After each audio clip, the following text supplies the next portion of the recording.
Michigan Magazine is kept on the road by our many Michigan friends. Cops and Donuts Bakery, downtown Clare, a winning combination. Cops and Donuts. Your northern experience is never complete without a stop at the historic Ma Dieters of Luzerne. Enjoy the ambiance inside or outside on the huge patio area. Order from the complete menu with entrees served hot, fresh, and good. Come experience Ma Dieters in the heart of God's country, Luzerne, Michigan. The Michigan-made rebounding mailbox pole. Never again worry about the winter snowplow taking out your mailbox with this ingenious rebounding pole. Your mailbox takes a hit and keeps coming back year after year. Call now or visit their website, toughmailboxes.com. On this week's Michigan Magazine, we see how one Michigan man's hobby has become an area treasure. We visit the Antique Tool Museum of Hank Bringham in Scottville. Then the M.O.O Alliance is one area's drive to spotlight their little corner of the state.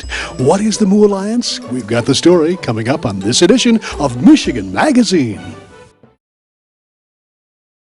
Hingeman Acres Canoe Livery and Resort on M33 just north of Mayo, catering to the outdoor enthusiasts. Cabins, canoes, kayaks, rafts, and more. Daytime or overnight trips along the world-famous Asabo River. A family getaway for over 75 years. Today we are at Scottsville, Michigan, right, and we're talking with Hank Bringham. Hank has a very unique tool museum. It is an antique tool museum. How did you ever happen to acquire them? Well, how did you get interested in it? I can remember as a young lad, I had, I think, 3 or 4 hand tools that I always liked, and as the years went on, I think it was 1955, my wife and I bought a home in the southern part of Michigan, down by Jackson, Michigan, a little town of Concord. 2 generations lived there, father and son, and they never threw anything away. And when we bought this place, it was full of these tools, and I really had a picnic with them. I never could really display them till 1971. We moved up here to Scottsville, and I put them in a room by themselves, but the room wasn't big enough. So as the years went on, I kind of cleaned them up and made them into a bigger room, and which is now a 40-foot long room compared to the 12-foot long by 17. See? Yeah. But I just love old antique tools. My one son, John, the youngest boy, he asked me one day in 1977, how would I like to demonstrate a class in his school for him? Yeah. I said, well, sure, we'll try it. And that's where it took off from. From then on, I've go to schools, and they call me. How many tools do you have here? How many antique tools do you have acquired? In an area around 2,500. 2,500. Do you know the working orders of all these tools you have? Pretty much, yeah. Pretty much. Yeah, I read a lot and study. I'm always asking people, you know, you get a lot of history from your older generation. Certainly. And I enjoy talking to them. I don't charge for doing these, going to these schools. I just enjoy it in my heart because it's something I really like to do, and I'm bringing history back to these young children in school, and so it goes on from there. I just enjoy it. Do you find that the children have a hunger for that today? They do. They once you get, like for instance, when I start out my show, I want one of the kids to be in one of my demonstrations, and you ask them to hold up their hands, and some, you don't hardly get anybody. But once they see what I'm doing, they really get with the program after that. Everybody wants to get in after that. But yeah, especially the shapes and the sizes of some of the tools you have here. It arouses my curiosity. What would be the use of these tools? And I imagine the children have a lot of questions. Oh yeah, it's not only the children, it's the teachers and all. Yeah, adults. And I done a retirement show here a while back for the Dow Chemical retirees. This is something new that I done, and they really enjoyed it. It made me feel good because it brought back old memories to these people. Yeah. And the setting here, your museum here, I mean, we're sitting here with a pot-bellied stove, I guess you call it, or is it a pot-bellied stove? That's a round oak stove. It's a round oak stove. It actually belonged to my wife's folks when she was a little girl. 1931 is the date it was made. and that was the year she was born. Uh-huh. So we've been in this family all these years. A lot of stoves, a lot of wooden stoves were made right here in Michigan. Kalamazoo. Dowagiac, yes, Yeah, yes. a lot of them. And this particular, well, is a pump and a gasoline one-cylinder engine here. When I walked in here, I had no idea what it was. Could you explain to the folks out there just exactly what this is? This is a one-cylinder Nova gasoline engine, and it's made right here in Lansing, Michigan. And this pump is put on here to pump water into this old-type milk cooler. We used to use on the windmills. The windmills pumped water into this tank here, like this hose went on here, this coupling, and went inside of this tank and ran out the backside here. And then we poured milk into this part, and this was all perforated with holes all along this edge, and the milk ran out over here, down through here, out into a container, and then we put this into a big water tank, because it's all been pre-cooled for the milkman the next day or whatever time he came. Usually in the morning he came, but you had to cool it overnight. What other tools are we looking at here? These are screwdrivers. These are old-fashioned, very old screwdrivers type. How far back do they go? Well, they're in the early 1900s, let's say. Early 1900s. What's Yeah. the oldest, as far as working tool that you have? It goes back to 1670, I think, and that's over on the other wall Well, there. let's take a look. And it's called a chamfer knife, yes, and they use it around on the top side of the barrel, and smoothing, like, you see this edge here? Yeah. On the barrel? Okay, that's where that's used around and roughing in. These are all barrel making tools here. All barrel making. Right. This is a bung remover. This is to remove that bung out of there, especially if they get in there so tight you can't get them out. You can always use this to bring it out. I Sometimes your big ones get broken here. Right. You can't get it out. You run this down in there and flip it back out. Hank, do you want to tell the folks out there what this antique is? For the Well- folks out there who can remember the... There's when we used to make picket fence. If you notice, there's holes in each one of these gears down through here, and if you notice that they're also different width, wide up here and it gets narrow down there. Well, what you done, we put wire in here, 2 wires in each one of these slots, and it went back this way. And then we take a lath and lay in here and turn this one time, and that twisted the wire around the lath. And then you just move back and put another lath in and do that again. And keep on going until you get 50 foot or whatever amount of fence you want to make. You were telling me also this is not a one-man operation. Right. This is a 3-man operation. Right, I can see where a guy could get tired real easy there. Yes, indeed. While exploring Hank's antique tool museum, it was evident that a person could very easily get lost in another time. Each tool displayed a unique characteristic of the period and the people who used it. Hank especially likes to share what he has with the younger generations who may not realize that their grandfathers and great-grandfathers created as tools to make their lives a bit easier. There were no remote controls here. Now Hank's going to take us in there and going to show us what it was like to wash clothes way back when. Let's go see what Hank's going to show us here.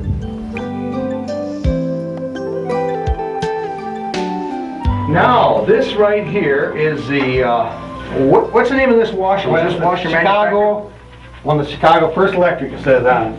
Okay. In about 1918. But this is all copper tub.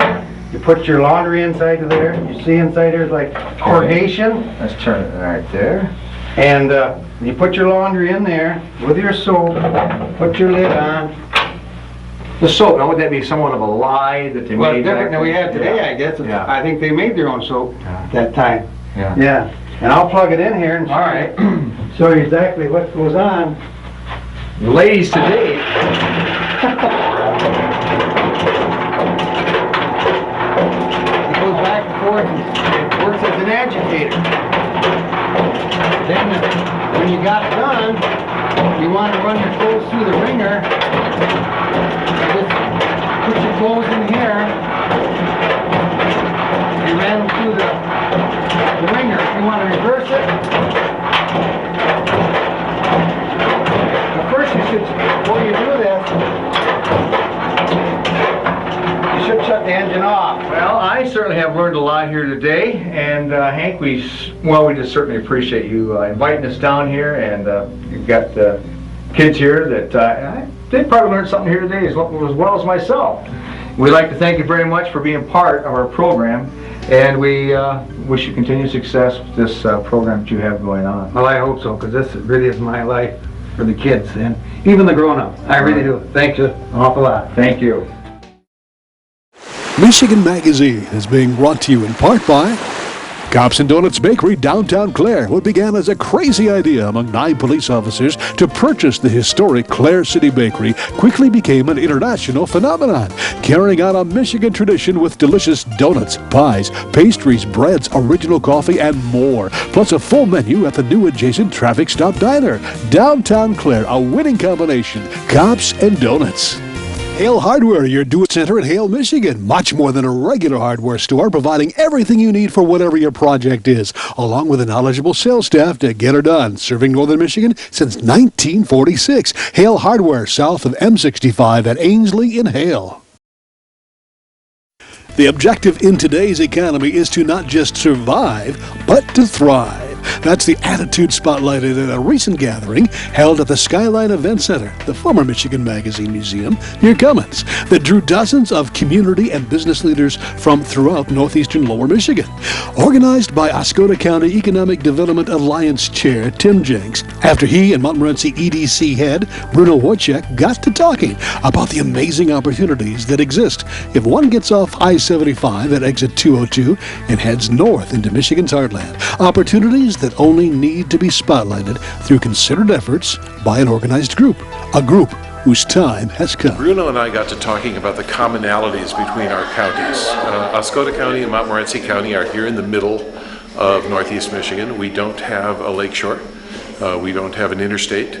So we're different from those. And development is tough here. There's a tendency to do development in cities and industrial centers and to assume that the rural area is going to come along whenever, and often it doesn't. And I'm not going to say we get shortchanged, because it's not like the taxpayers owe us anything, but we do need to take responsibility for our own future.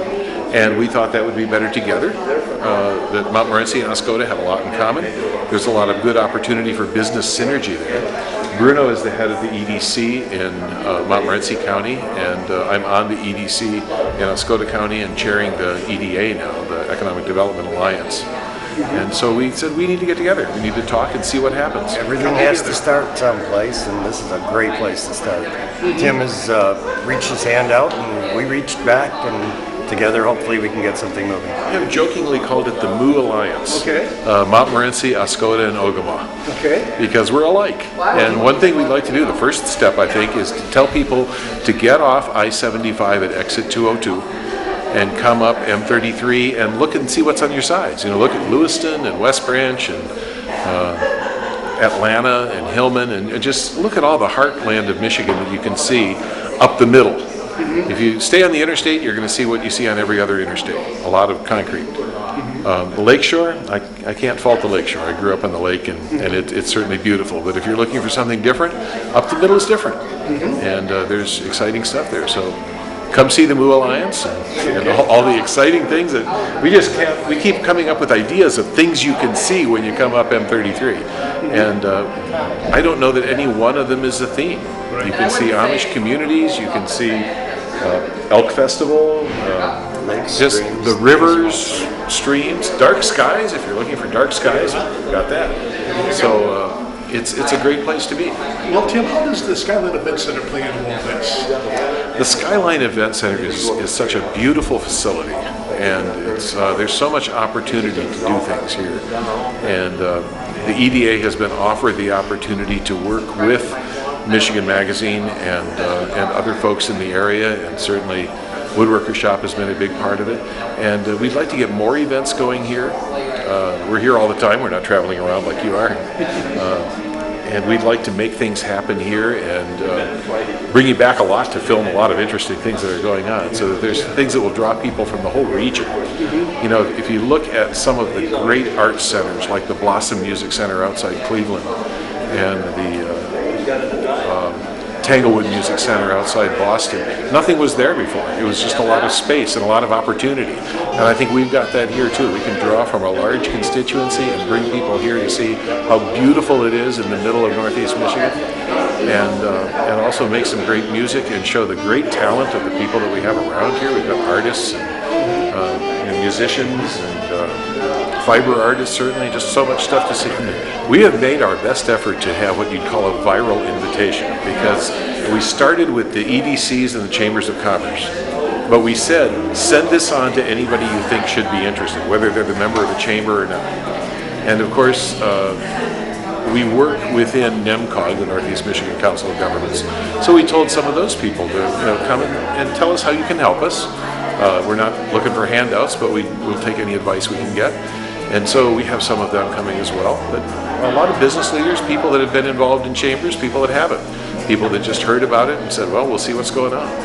And so I see people walking in that I've never met before, and I've never heard their name, and that's a good thing. So we'll see who comes. And I'll deliver my short sermon, and then we'll see where it goes from there. Well, Bruno, this part of the state here has a lot to offer that people perhaps don't realize. Isn't that true? I mean, there's a lot of undiscovered treasures here. Yeah, absolutely. Many of them are guarded, but we're going to seek them out. We're going to show the world. Absolutely.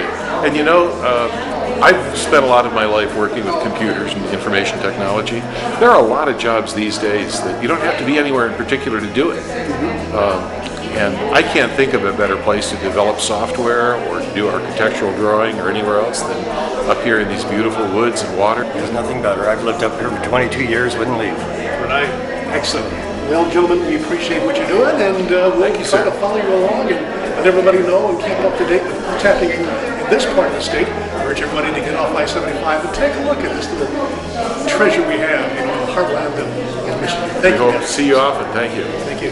That day, we witnessed an extraordinary networking opportunity in progress. Each in attendance gave witness to the desire to make Michigan's heartland a land of opportunity for business and pleasure. At least 3 counties, Montmorency, Oscoda, and Ogemaw, extended a hand of cooperation with one another to spread the word, to get off that beaten path and discover those new opportunities just waiting here in northeastern Lower Michigan. Experience the beauty, artistry, and taste of northern Michigan. Come to Amish Country Natural Products on Mount Tom Road, north of Mile, just off M33. From arts and crafts to fresh foods and vegetables, all natural, all local, all good. Stop by and get acquainted with Amish Country Natural Products, 1454 North Mount Tom Road, Mile. Something special's cooking, hot and delicious. Indulge yourself at Morning at Maggie's in Bay City. Omelets, frittatas, hotcakes, and more. Make every day special with a stop at Morning at Maggie's for breakfast or lunch on Saginaw in Bay City. Rose Valley Winery on Beechwood Road in Rose City. See what thousands are raving about, creating a delicious variety of award-winning Michigan wines. Stop by and taste for yourself. The taste of Michigan is yours at Rose Valley Winery. Luzerne Express Campground is the premier campground with everything to make your northern adventure complete. Modern and rustic campsites, equestrian campers welcome, a huge market with bakery and deli, nearby RV, hiking, and horse trails, along with a complete canoe, raft, and kayak rental. Visit us online, then call for more information and reserve your spot today. Thanks for joining us in the Backroads. So much to explore in our own backyard. As you know, if you're following us in all our social media outlets, our Instagrams are filled with people and places we, after 26 years on the air, are just now discovering. It's an amazing state and country we live in. And that is today's phrase of the week. You know what to do. Send it along via email or snail mail to the address listed. We've got a summer plan you won't forget in Michigan Magazine, including our big Cowboy Hero weekend in northern Michigan. From Clare to Lupton to Coopersville, Old West Town. Hero lookalikes will be converging on the area to meet and greet all the kids and the kids at heart, who can recall the days when right and wrong were not such gray areas. Stay tuned or go to thespiritofmichigan.com for our schedule that covers July 3rd, 4th, and 5th. Have a great week, and we'll see you here next week for another edition of Michigan Magazine. We'd like to thank all those that help keep Michigan Magazine on the road. Cops and Donuts Bakery, downtown Clare, a winning combination. Cops and Donuts. Clemick Sales and Service on Mapes Road, west of Mile, your complete recreational vehicle sales and service connection. Visit their beautiful showroom of new and pre-owned ATVs, lawnmowers, power equipment, snowmobiles, utility vehicles, and more. Clemick Sales and Service is also the home of the American-made Victory motorcycle line on display at Clemick's on Mapes Road, Mile. Rose City Drug, just south of the Rose City city limits at 2640 North M33, featuring a state-of-the-art, completely automated and extremely accurate computer-filled prescription process. Here at Rose City Drug, we're a family-owned and operated for over 20 years. We offer fast and friendly service, and we always take the extra step to make sure your needs are fulfilled. Vacation. Don't make the planning of it more than what you're trying to get away from. At northernmichigancabinrentals.com, you can choose from over 2,500 cabins, cottages, lodges, resorts, lakefront vacation home rentals, and more. Whatever experience you're looking for, from rustic to luxury and everything in between. No more rustling with telephone books. No more endless internet searches. Just one site with over 2,500 Northern Michigan destinations. northernmichigancabinrentals.com.